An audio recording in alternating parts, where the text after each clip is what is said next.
Assalamualaikum warahmatullahi wabarakatuh.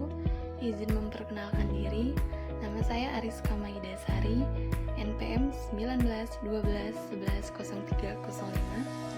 Saya dari kelas 2 MAP 8, jurusan Manajemen Mata Kuliah Kewirausahaan. Di video ini, saya ingin mempresentasikan mengenai BMC yang saya buat tentang masker kain. Judul BMC saya kali ini adalah masker kain sebagai alternatif pengganti masker medis. Wabah virus corona menjadi berkah tersendiri bagi bisnis masker kain produksi skala rumah tangga saat ini. Kenapa tidak? Seiring dengan meningkatnya kebutuhan pencegahan virus corona di masyarakat dan kelangkaan masker di sejumlah apotek, maka masker kain bagi banyak masyarakat jadi alternatif upaya pencegahan virus corona saat ini. BMC ini terdiri dari 9 pilar utama yang merangkum proses bisnis, mulai dari value perusahaan, segmen pelanggan, hingga struktur finansial.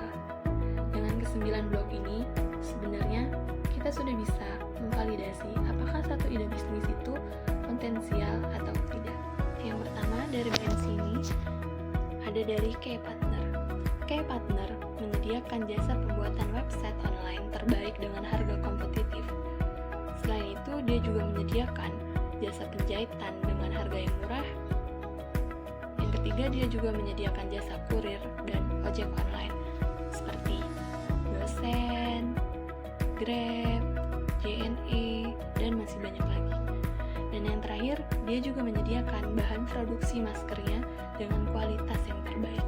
Berikutnya, saya akan menjelaskan mengenai key activities. Yang pertama, melakukan kegiatan produksi masker kain dengan model yang simpel, namun tetap mengutamakan efektivitas serta fungsi dari masker yang dapat membantu mengurangi penyebaran virus corona, guna bisa menjadi pengganti dari masker medis. Yang kedua, melakukan kegiatan promosi pada website atau toko online yang pengirimannya menggunakan pengiriman jasa online. Dan yang ketiga, jaringan komunikasi penjualan atau reseller dan pembeli online pada usia muda dan usia tua di sosial media. Dan yang ketiga ada key research. Yang pertama fisik, itu ada alat jahit, kendaraan, kain sebagai bahan pembuatan masker. Yang kedua ada sumber daya manusianya, yaitu admin dan karyawan. Yang ketiga ada model intelektualnya, dan yang keempat ada modal finansialnya. Keempat ada value proposition. Nah, di sini dia menjelaskan yang pertama, supplier bahan tekstil atau kain lengkap yang menyediakan katalog digital dan pemesanan online, serta melayani pasar besar atau kecil, serta eceran atau grosir. Yang kedua, brand lokal dan impor. Yang ketiga, melayani pasar dalam negeri dan luar negeri. Selanjutnya ada customer segment.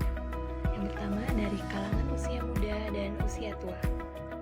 Yang kedua, pekerja yang masih aktif bekerja di luar rumah.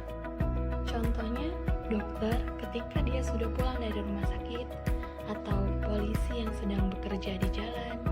Yang ketiga, pengguna internet dan sosial media di segala usia, yang meskipun mereka di rumah saja, tapi mereka juga masih bisa melakukan pekerjaan keluar rumah seperti berbelanja.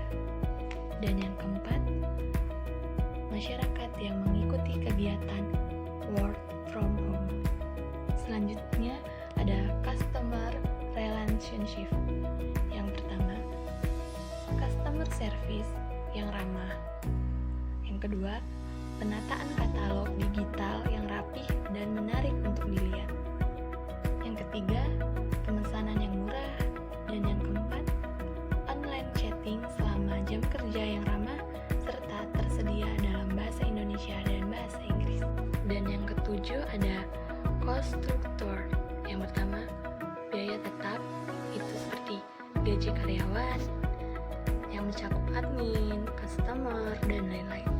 Dan yang kedua ada biaya tidak tetap seperti perlengkapan jahit, peralatan untuk packing, dan biaya ongkir. Dan yang ke-8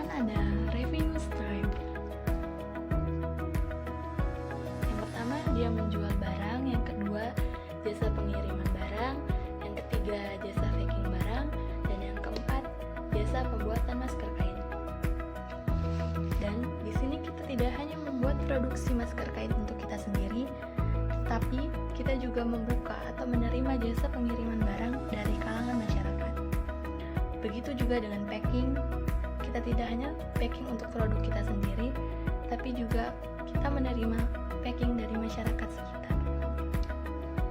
Dan yang terakhir, kita juga membuka jasa pembuatan masker kain dengan harga yang terjangkau. Dan yang terakhir, channel. Nah, yang pertama, kita bisa memasarkan produk kita dengan menggunakan online via website, sosial media, dan lain-lain.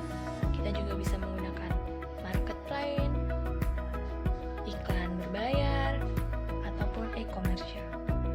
Mungkin itu saja yang bisa saya paparkan dan saya jelaskan mengenai BMC produk yang saya buat. Semoga bermanfaat buat kawan-kawan semua. Mohon maaf